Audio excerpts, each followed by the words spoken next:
India is one of the most racist country to is own people எப்படின்னு கேட்குறீங்களா? கேஸ்டிசம்ன்ற ஒரு மாஸ்கை போட்டுட்டு ரேசிசத்தை உயிரோட வச்சிருக்காங்க.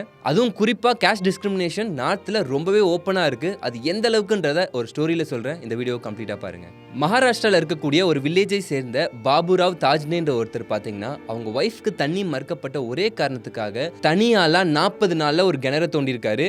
நம்ம நிறைய செய்திகள் வில்லேஜஸ்லாம் பார்த்துருப்போம். அப்பர் கேஸ்ட் மக்களுக்கு முன்னாடி லோவர் கேஸ்ட்டில் இருக்கவங்க வந்து செருப்பு கூட போட மாட்டாங்க. அண்ட் அவங்களோட இடத்துல தண்ணி பிடிக்கவோ குடிக்க கூட அனுமதிக்க மாட்டாங்க. இன்னும் எவ்வளோ மோசம்னா, அவங்களோட ஏரியாக்களில் லோவர் கிளாஸ் மக்களுடைய பிணங்களை எடுத்துகிட்டு போக கூட விட மாட்டாங்க. இதெல்லாம் ஒரு காலத்தில் நடந்துக்கிட்டு இருந்துச்சு. இப்பயுமா நடக்குதுன்னு கேட்டிங்கன்னா நிச்சயமாக இப்போ நடந்துக்கிட்டு தான் இருக்குது. அதுக்காக தான் இப்போ இந்த இன்சிடென்ட் நான் உங்களுக்கு சொல்லிக்கிட்டு இருக்கேன். பாபுராவுடைய ஒய்ஃப் அவங்க இருக்க ஏரியாவில் தண்ணி பஞ்சம், தண்ணி பற்றாக்குறை காரணத்தினால வேற வழியே இல்லாமல் அப்பர் கேஸ்ட் ஏரியாவில் இருக்கக்கூடிய ஒரு கிணத்துல தண்ணி எடுக்க போயிருக்காங்க. அங்கே அவங்க தலித்துன்ற ஒரே காரணத்தினால அவங்களுக்கு தண்ணி மறுக்கப்பட்டிருக்கு. ஸோ இதனால பாபுராவ் என்ன பண்ணியிருக்காங்கன்னா, என் ஒய்ஃப்காகவும் என் மக்களுக்காகவும் என் ஏரியாலேயே வந்து நான் ஒரு கிணத்தை வெட்டுறேன் அப்படின்னு சொல்லிட்டு அவர் ஆரம்பிச்சிருக்காரு. ஸோ இதுக்காக அவர் ஊர் மக்கள் ஏன் அவங்க ஃபேமிலி கூட சப்போர்ட் பண்ணல. ஏன்னா அந்த ஏரியாவில் பார்த்தீங்கன்னா தண்ணி பற்றாக்குறை அவ்வளோ இருக்கு. ஏற்கனவே 3 வாட்டி கிணத்தை வெட்டியும் தண்ணி வரல. ஆனால் இவர் கான்ஃபிடென்ட்டாக தன்னம்பிக்கையாக இது பண்ணனால 15 அடியிலேயே அவருக்கு தண்ணி கிடைச்சிருக்கு. அண்ட் இதில் முக்கியமான விஷயம், அந்த தண்ணியை அவங்க மட்டும் யூஸ் பண்ணிக்காம அந்த ஏரியாவில் இருக்க மக்கள் எல்லாத்தையுமே வந்து நீங்கள் யூஸ் பண்ணிக்கோங்க, நீங்கள் தண்ணிக்காக எங்கேயும் போய் நிற்க வேணான்ற மாதிரி அவர் சொல்லியிருக்காரு. இது பார்க்குறப்போ ஒரு பக்கம் சந்தோஷமாகவும் சக்ஸஸ்ஃபுல் ஸ்டோரியாகவும் இருந்தாலும்,